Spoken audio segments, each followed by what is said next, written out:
لا إله إلا الله محمد رسول اللہ۔ شاہ اسماعیل شہید نے بازار حسن میں گشت کیا تھا، موتی طوائف کے پاس گئے تھے۔ اللہ مجھے بڑے بول سے بچائے، اللہ مجھے بڑے بول سے بچائے، اللہ مجھے بڑے بول سے بچائے۔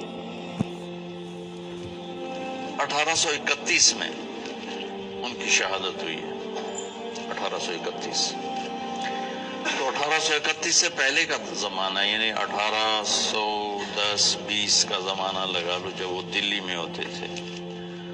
اس کے بعد بازار حسن میں اللہ نے مجھے توفیق دی جانے کی، اور میں ان طوائفوں کے گھروں میں گیا، ان سے ملا، ان کے پاس بیٹھا، ان کی ہمدردی، دلداری کی اللہ نے مجھے توفیق دی، ان پر خرچ کرنے کی توفیق دی، انہیں گناہ سے بچانے کے لیے۔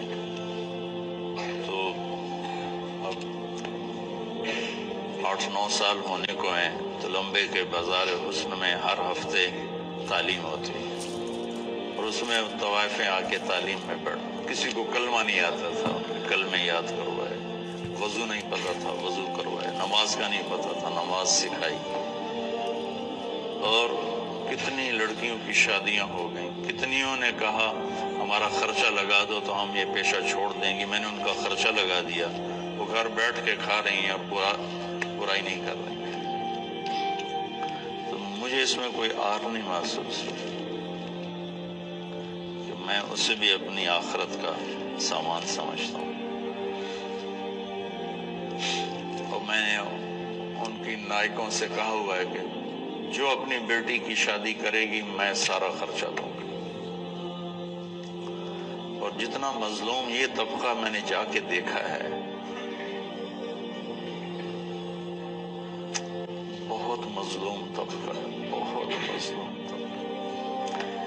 مرد کی ہوس پوری ہوتی ہے اور لڑکی کے ماتھے پہ طوائف کا داغ لگ جاتا ہے، اور وہ اسی طرح سیٹھ صاحب بھی ہوتا ہے، چودھری صاحب بھی ہوتا ہے، میاں صاحب بھی ہوتا ہے، سردار صاحب بھی ہوتا ہے، مہر صاحب بھی ہوتا ہے، وہ اسی طرح ہوتا ہے، اس کا کالر سفید رہتا ہے، لڑکی کے ماتھے پہ طوائف کا داغ لگ جاتا ہے، پھر 7 سمندر کا پانی بھی اسے دھو نہیں سکتا۔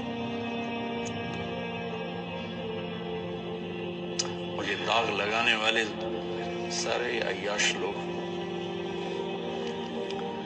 جن کی عیاشی پر تو پردہ پڑ گیا اور اس کے ماتھے پہ کالا داغ لگ گیا۔